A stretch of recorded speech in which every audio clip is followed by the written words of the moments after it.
qui fait que donc tel individu lui-même ne peut pas concevoir une alternative parce que ce serait donc indirectement comme se vouer à disparaître en tant qu'opinion hétérogène de l'État. Donc, c'est pour ça que j'ai bien apprécié cette dimension de la vraie liberté. Il n'y a pas de liberté sans connaissance, sans sagesse, sans intelligence. Et donc, dans cette capacité d'être de se voir comme une force coalisée à d'autres dans un objectif identitaire et un objectif à but global. Voilà. Et donc, à ce moment-là, lorsque cette conscience existe, elle sait que en amont, les personnalités qui sont autour sont le reflet de la démagogie démocratique. Donc, elle ne s'attend pas à ce que ces personnalités s'expriment autrement, mais comme on parle souvent, c'est cette capacité de pouvoir créer là une conscience qui n'est pas avec différentes stratégies. Donc, ça me permet, pendant que tu es là aussi, Luc, de revenir sur ce point. La question donc, que j'avais posée la semaine dernière, que je t'ai posée, mais on va profiter peut-être pendant que tout le monde est là, par rapport à la notion d'épigénétique. Donc, en lien avec cette dimension de création et de procréation, la question, comme elle avait été citée par Nadège, par exemple, est-ce qu'une personnalité, donc fruit de la démocratie, par exemple, démagogique, on le place dans un environnement où il y a l'expression d'un autre régime, d'une autre nature de conscience? Est-ce qu'on peut se dire que dans 6 mois, 8 mois, eh bien, on réussit à créer là une autre personnalité? Je ne sais pas si tu as pu entendre, si tu es encore avec nous, Luc, par rapport à la question. Je suis là, j'avais le micro fermé. Coupé, oui. Donc alors, je disais que comme nous avons déjà abordé cette question en aparté, je te souviens très bien, la question de savoir si un individu lambda conduit dans un environnement donné serait capable de créer une autre personnalité dans cet environnement, ou alors c'est cet environnement qui pourrait se reproduire dans l'individu. Voilà. D'abord, ça c'est important déjà de noter que l'individu lambda n'est que représentatif, on peut dire, d'une certaine identité ou d'une certaine fréquence.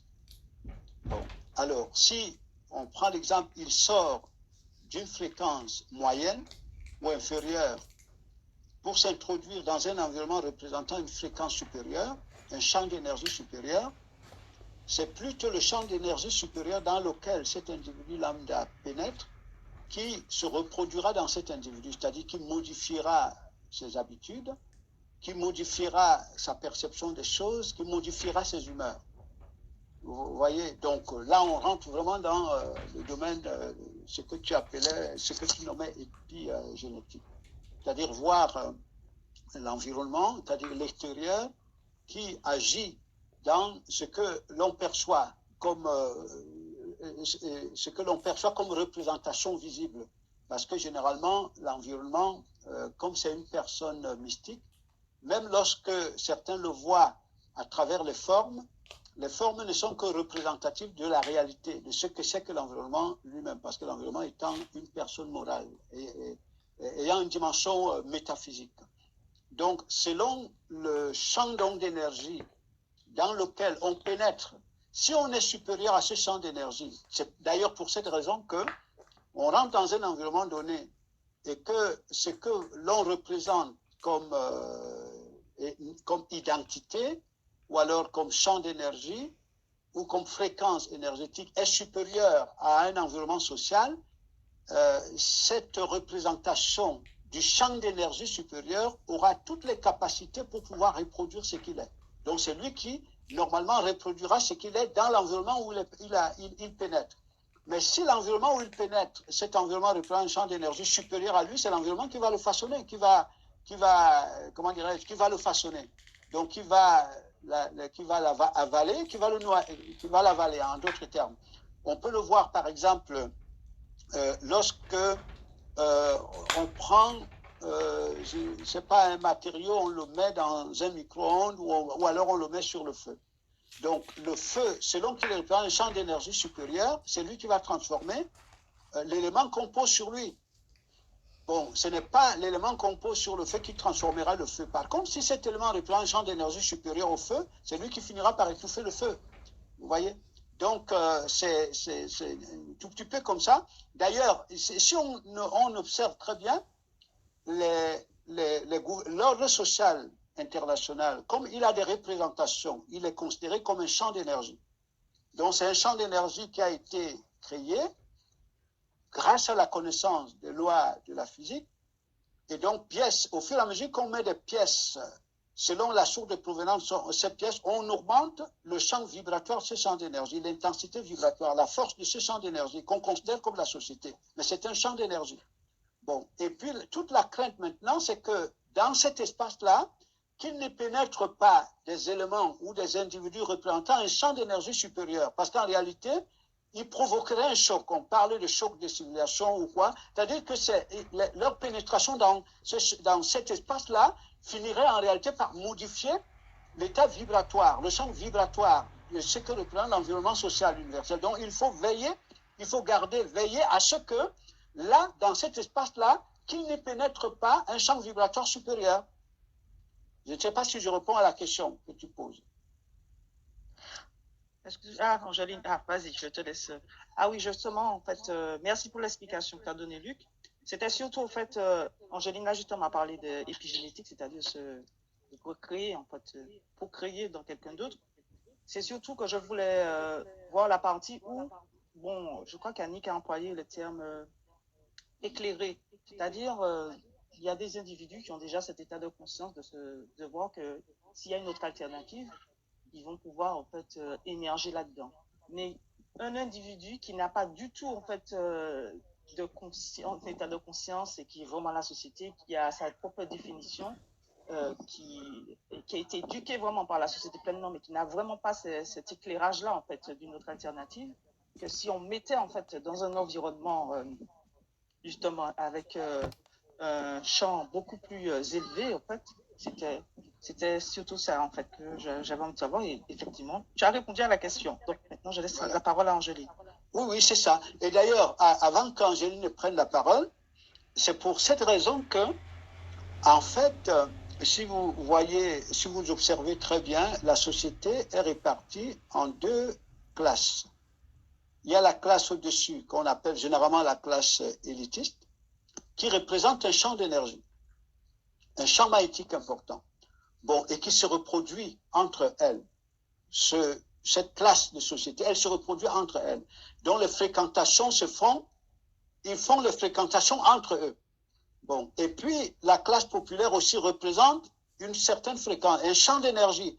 Et on a fait aussi en sorte que les éléments constituant la classe populaire se fréquentent aussi entre eux. Ça veut dire qu'ils se reproduisent.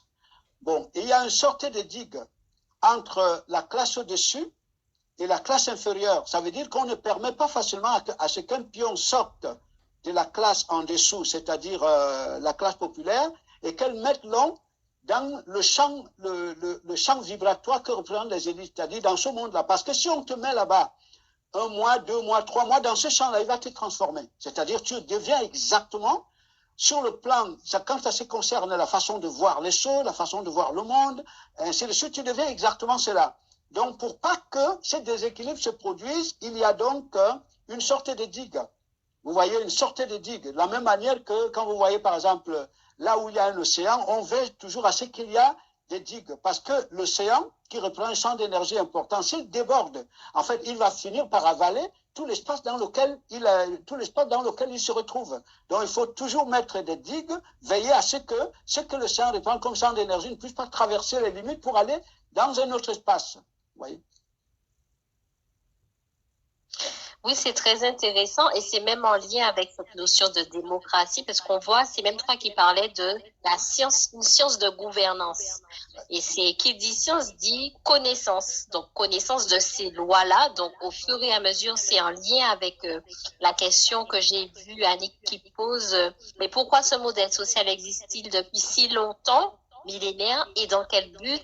Et est-ce pour cela qu'il est tellement verrouillé? Parce qu'effectivement, ce temps-là se capitalise par une compréhension des lois, par une connaissance, en tout cas, une connaissance relative des lois naturelles qui est donc grandissante. Et donc, au fur et à mesure, ils ont donc pu comprendre ces rouages. Parce que quand on, dans dessous de la démocratie, il y a essayé de trouver la genèse de cette méthode finalement de gouvernance. Et même si on présente beaucoup Athènes comme officiellement la genèse, quand on gratte un petit peu, on voit que non, même les Athéniens, ils ont reçu une inspiration, on dit de l'empire égyptien, les Égyptiens eux-mêmes qui se sont inspirés d'une source, etc.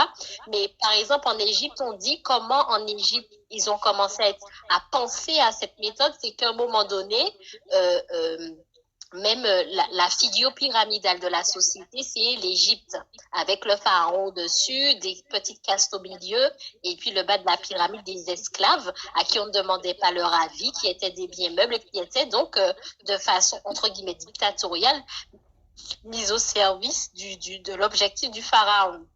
Et donc, qu'est-ce qui s'est passé? Comme toujours, cette base, elle est toujours en nombre supérieur. Donc, ça fait qu'à un moment donné, certes, elle représente un volume de ressources considérable qui, lorsqu'on réussit à lui imposer un mouvement, est très rentable. Mais lorsqu'elle arriverait, cette masse, à commencer à ne plus être d'accord, mettre même en cause l'autorité, elle devient dangereuse. Et donc, c'est ce qui s'est passé à un moment donné. Il y avait donc des revendications, des plaintes et un petit peu les ascendants de ce qu'on appelle les grèves qui ont commencé à poindre. Et donc, il fallait donc comprendre quel mécanisme mettre en place pour que cette masse de personnes, cette énergie, ne puisse pas renverser, mais comment faire pour la rendre toujours utile, mais avec une autre stratégie. Et c'est de là que donc l'inspiration de ce qu'on appelle la démocratie est née, c'est-à-dire, s'ils n'acceptent pas d'être menés, entre guillemets, comme des bourriques, faisons-leur croire qu'on prend en compte leurs besoins, faisons-leur croire qu'ils ont un petit peu plus d'importance, écoutez un petit peu leurs réclamations. C'est pour ça que les grèves, tout ça, les manifestations sont très utiles dans un environnement démocratique, puisque les besoins, cela permet à ceux qui sont en haut d'écouter un petit peu les réclamations qui vont jamais très loin, et ensuite de pouvoir réajuster donc les mécanismes de gouvernance en feignant de prendre en compte ces besoins. Et donc, c'est de là que les amorces de ce qu'on a appelé démocratie a commencé à prendre un peu la forme jusqu'à ce qu'elle prenne la forme qu'elle a actuellement. Et comme notamment concluait Armand, va encore muter parce que comme les choses sont en train de muter, les enjeux évoluent. Donc, il n'est pas dit que la forme que l'on a actuellement qui arbore le slogan démocratie, que ce sera encore la même d'ici quelque temps. Donc, c'est pourquoi il y a cette apparence de pérennisation, c'est par rapport à cette notion de connaissance des lois. Et donc, c'est même pour ça aussi que dans la dimension de démocratie est sous-entendue cette notion de majorité. La notion de majorité. Quand on parle de majorité, c'est dans cette dimension de volume énergétique que peut représenter une idée. Et donc, l'objectif de cette dite démocratie, c'est de s'assurer comment ce volume finalement énergétique en présence, qu'il reste minoritaire en termes d'effet, en termes finalement de puissance. Et c'est là qu'il faut donc diviser, donc en haut, comme le disait Luc, il y a cette conscience de la force que constitue le nombre pourvu qu'il ait l'expression plurielle d'un but unique, dont il cultive cette façon de se voir de se voir comme une famille, d'avoir des intérêts, entre guillemets, un enjeu unique mondial.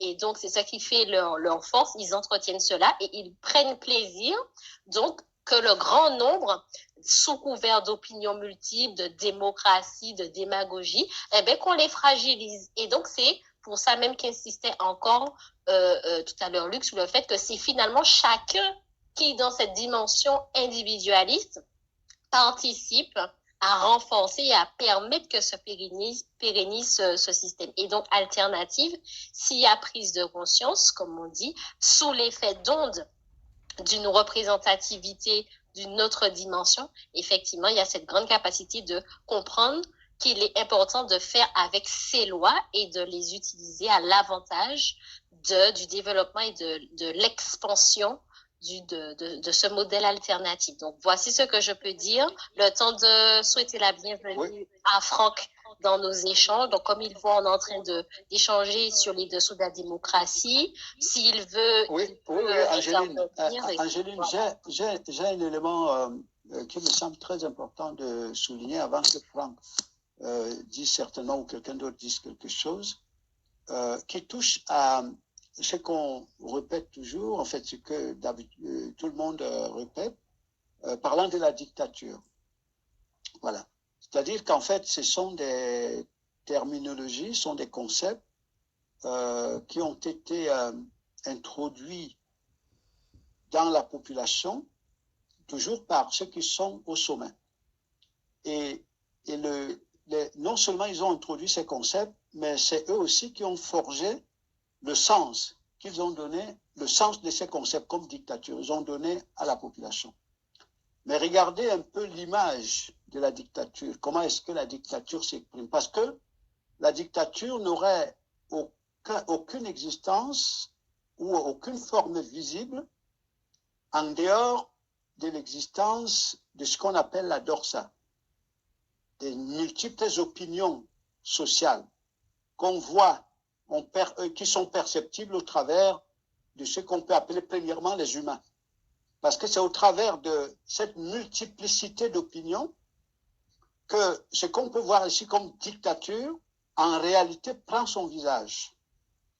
Et c'est d'ailleurs pour cette raison que les sondages, les enquêtes d'opinion existent. Très souvent, généralement, c'est pour imposer ces multiples opinions à tous. Donc, et les sondages d'opinion se font toujours, sont toujours réalisés à travers les matériaux ou les cobayes qu'on utilise. Ce sont toujours les humains. Alors, mettez 2, 3, 4, 5 personnes ensemble. Et ces 5 personnes, chacun représentant une opinion différente de l'autre. Et puis, ces différentes opinions représentées, elles sont toujours la projection du champ social. Bon. Et chacune des personnes, lorsque vous voulez la créer une opinion unique, une identité unique, vous verrez que chacune des personnes, ce qui fait que les gens ne soient pas capables de fusionner pour représenter une personnalité unique, c'est que chacun impose son opinion. En fait, c'est ça, chacun représente le visage même de ce que l'on peut appeler dictature.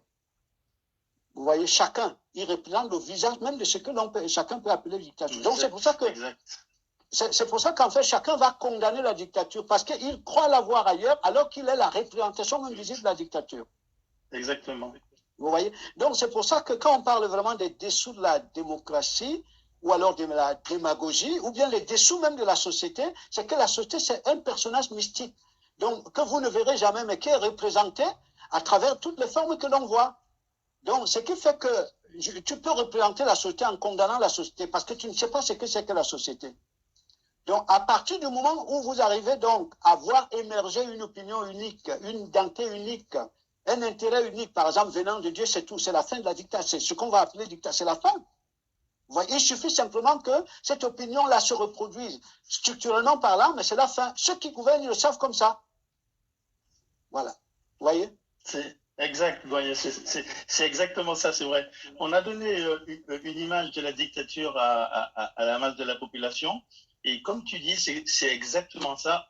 Lorsque la population veut imposer à d'autres leur manière de voir et leur manière de penser, ils sont dans la dictature.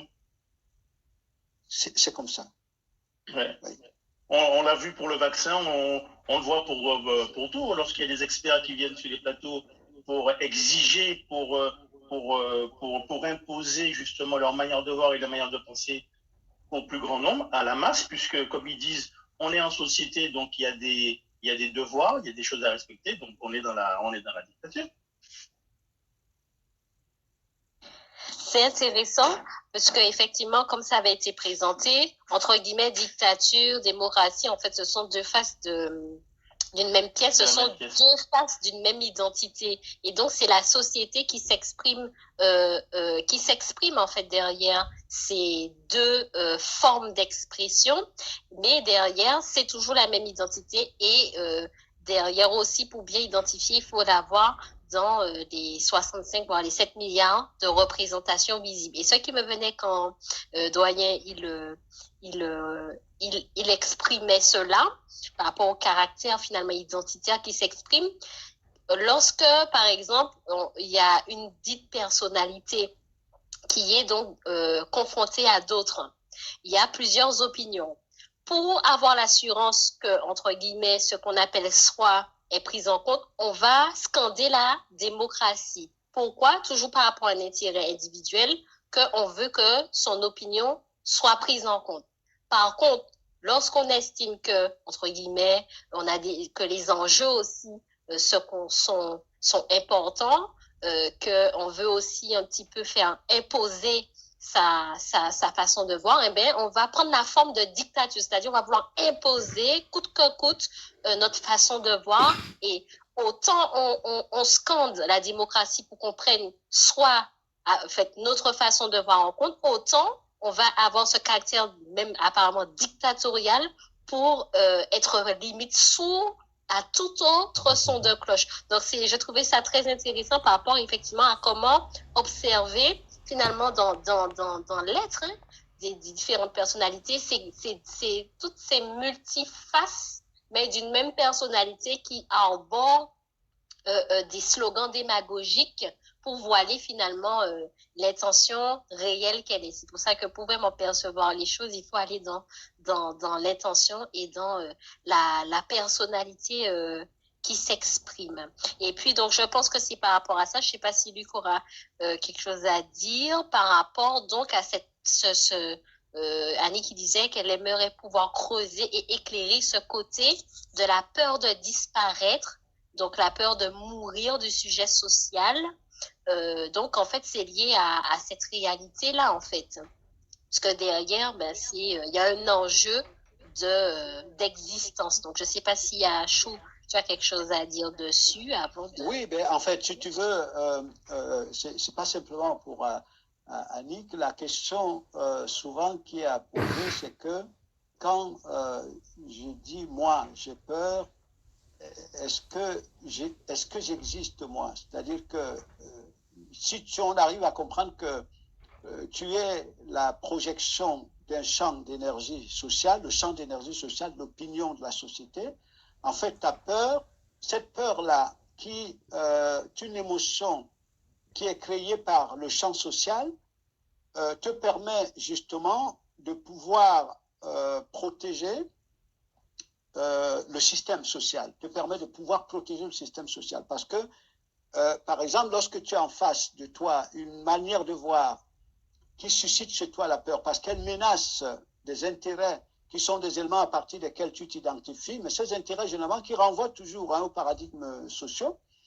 Et le fait de te fermer à cette nouvelle manière de voir te permet de protéger ton champ social. Ce n'est pas toi que tu protèges, mais tu es comme par exemple une cellule qui sait très très bien se tenir en face d'un supposé virus, permet à la cellule non seulement de se protéger, mais de protéger tout le corps.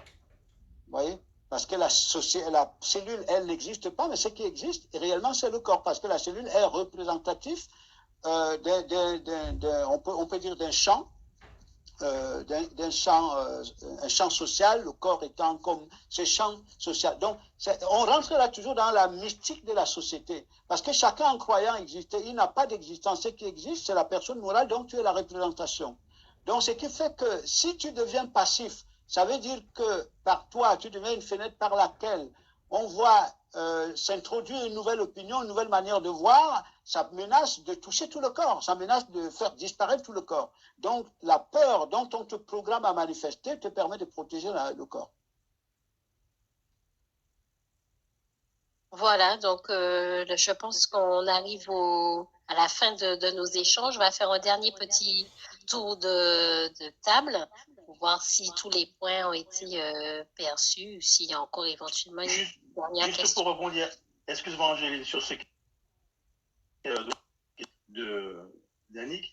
D'ailleurs, ce que je peux constater, c'est que d'ailleurs, cette démocratie, c'est-à-dire, d'ailleurs, la peur, justement, est une caractéristique de cette démocratie illusoire. Pourquoi? Parce que chaque personne va défendre ses intérêts, donc son besoin, donc la peur de perdre, de perdre ses intérêts et de perdre son besoin qu'il représente, en fait. C'est ce que je voulais dire.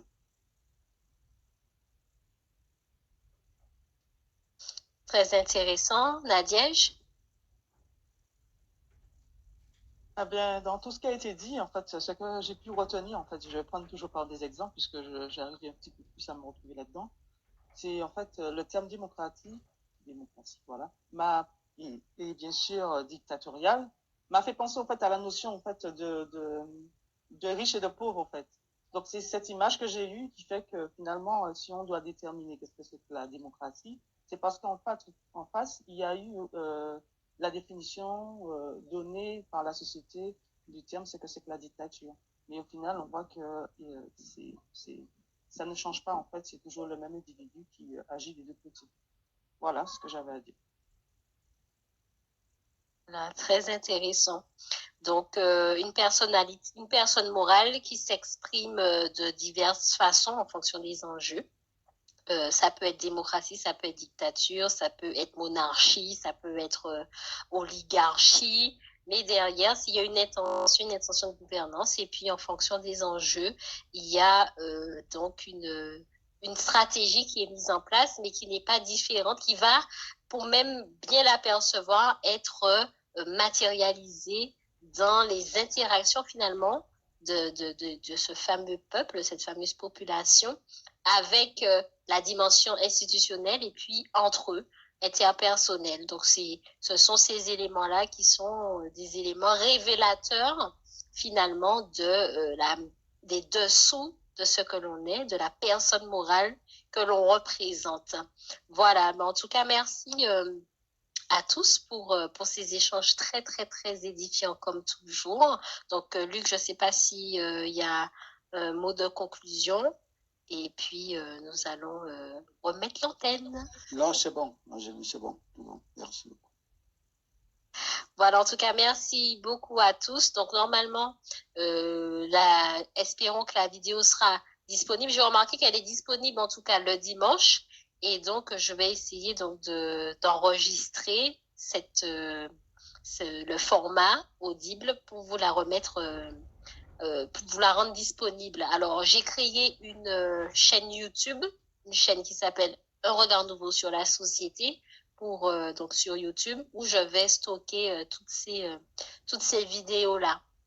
Voilà, donc je vais vous les relayer dans les différents groupes WhatsApp et aussi, comme je l'ai fait hier, sur le forum Un regard nouveau sur la société.